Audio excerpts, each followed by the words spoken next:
I found this poem from an unknown author that I really liked. A mother. When you're a child, she walks before you to set an example. When you're a teenager, she walks behind you to be there should you need her. When you're an adult, she walks beside you. So that as two friends, you can enjoy life together. Moms spend so much of their children's lives teaching and keeping them safe. Then, when the adolescent years arrive, she steps back to coach, guide, and be ready in case she's needed. When her children enter adulthood, a new friend appears to offer love and encouragement. But how do you handle it when good kids made bad choices? My next guests are all moms and have some important things to say about this issue. From left to right and back to front, Robin Cornoyer is a mother of 3 boys, a nurse, and the one who had the crazy idea a few years ago that they should all write down their stories of motherhood. Jean Labens is a mother of 1 girl and a boy and is an executive coach. She has traveled worldwide with both kids, which she feels is a wonderful way to expand parenting relationships with your children. Celia Rose is a mother of twin boys and runs an interesting business holding mock juries for attorneys. Both Celia and her husband are both very active volunteers in community service, including participation with a community farm. Linda tripping over this one, I'm so sorry, Linda. Spivacek is a mother of 2 boys and is an executive coach and speaker. Linda recently gave a talk to a group of professional women entitled Life Balance for the Real World and got record-breaking attendance there. And Maureen Wolf is a mother of 1 girl and 3 boys and works in town government. She was not enthusiastic about the empty nest when her youngest went off to college this fall, but is now enjoying time for more writing, house makeover, and other projects. Now together, along with Karen Garvin, Lael Jacobs, and Bonnie Quinlan, they are the authors of the new self-published book, Just Ordinary Moms, a book of true stories by moms for moms. It was published in April of 2013. Welcome to the show. Thank you. Thank you so much. I'm so glad that you come out and talk about this, because moms are the professor of parenting. They have to deal with all the different topics, all the different situations. So we know that there's a lot of moms who are watching the show and don't expect you to be parenting experts, but you're experts in your own way. And we have to remind viewers, too, that one formula doesn't work for every single child or every single family. You got so many dynamics that come into play. So when I ask you to comment on particular issues, it's from your perspective, what worked for your kids, things that you might have learned and noticed along the way. So the first topic that I want to cover in today's show is a big one. What happens when good kids do bad things? Because we want to make sure that we never pinpoint a child for them as an individual, that we love them no matter what unconditionally, but sometimes they make bad choices, and that can be a real challenge. Now, I know that you've got copies of your book that you brought, and I thank you for that. And I assume that you may want to read some excerpts because the book was created as kind of a joint project with all your experiences. Yes, so let me throw that at you. What happens, what can we offer encouragement or information for parents when good kids do bad things? Yeah, it's a great question. And Bill, we do try to sort of use the stories to illustrate some of the points around this. So if I can, I just want to read an excerpt from a poem that's in the book that touches right on that very issue. And it's called The Ski Trip. The high school ski trip was at the end of the week. We'd been shopping and packing. The skis were all tweaked. On the big day, I gave my usual spiel. Make good choices, that's the deal. I don't want any calls, no drugs, alcohol, or sex. So when the phone rang early morn, we were perplexed. On the line was a crying and hysterical child explaining, while sobbing, how the prior night had gone wild. A swim in the pool had turned into strip poker. She'd no intention of stripping. Oh, she's quite the joker. What on earth was my pretty girl thinking? She'd made this decision without even blinking. I thought my instructions were loud and clear. What part of make good choices did she not hear? She told me she was sorry and had been up all night crying. I wasn't fully awake and just hoped she wasn't lying. Chaperones made them call, but it wasn't send home trouble. When she got home, we'd discuss it and sift through the rubble. I'm sure she hung up feeling quite relieved, but when Dad heard the story, boy, was he peeved. As we lay in bed talking, unable to fall back to sleep, She was skiing the slopes of Loon's most steep. She's not even home and has ruined our day. And what's she out doing? Having a fun day of play. So the decision was made. We were New Hampshire bound, wondering when we got there exactly what could be found. Our day shouldn't have been spent like this. We should be at home in empty nester bliss. But what kind of parents would we really be if we just closed our eyes and pretended not to see? She was the one who hadn't thought things through.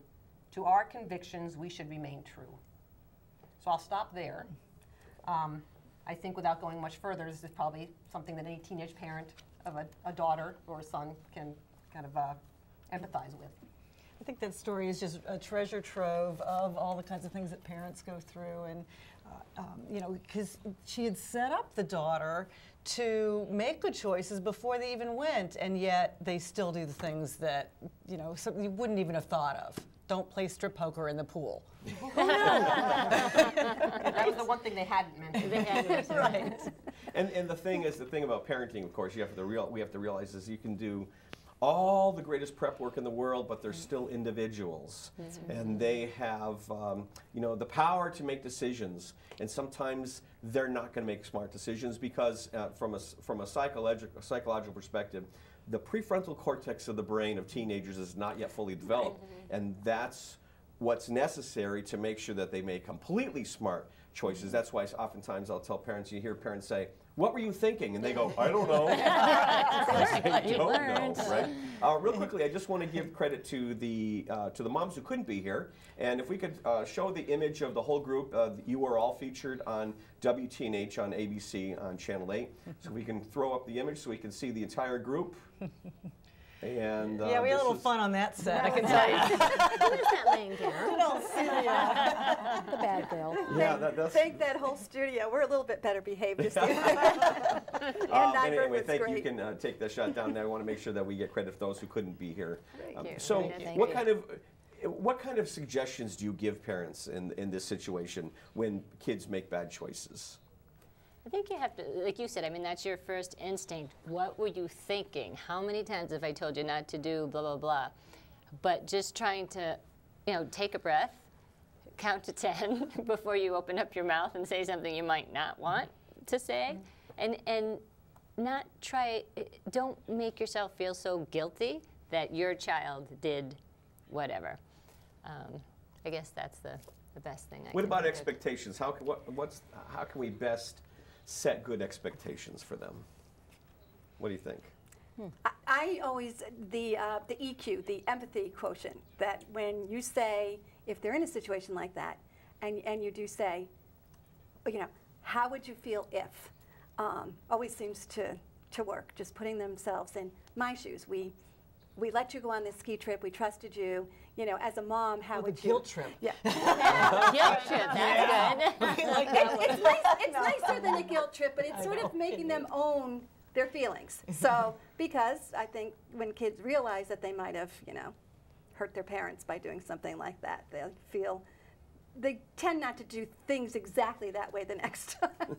They'll try a different avenue. Yeah, and we will always add no playing strip poker in a pool to every instruction. You know, sometimes there's been times when I've done this exercise with kids, especially my own kids, and we what are the rules for what we're about to do? Yeah. And stuff comes out, we go, I never would have thought I'd put that on the list, right? Yeah. Sometimes when I'm doing a parenting class, one of the exercises, they have to make believe that their child, regardless of how old they are now, make believe that she said, I'm going to the library to study, but her friends talk her into going to a party with no supervision. And then she suddenly discovers they start pairing off. And then inside is the voice of the mom, who, and then she, right away, what we want her to do is pull out that cell phone and say, Mom, I screwed up.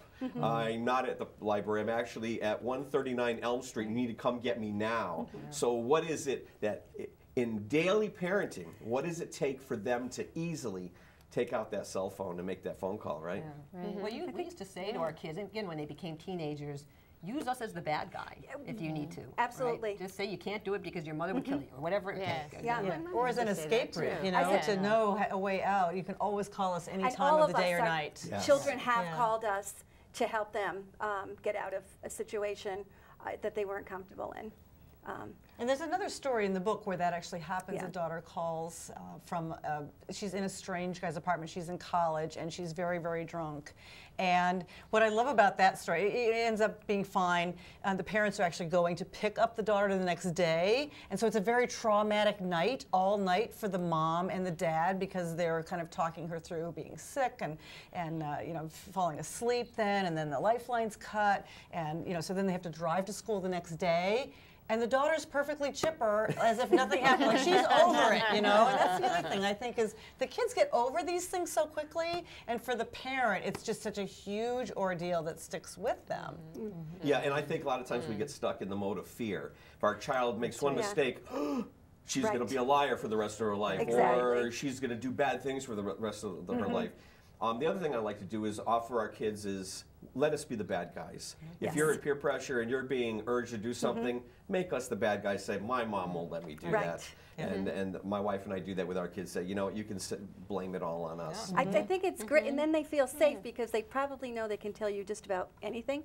And you'll have that discussion with them, but they know you'll be there for them. Right. Well, we got more coming up. We're going to take a short break, and we've got a couple more questions I want to ask you to add your mom wisdom to a few other issues. Sounds good. When many of us think back to our childhood, we remember our moms having it all together. They seemed to have everything taken care of and knew exactly what to do and when to do it.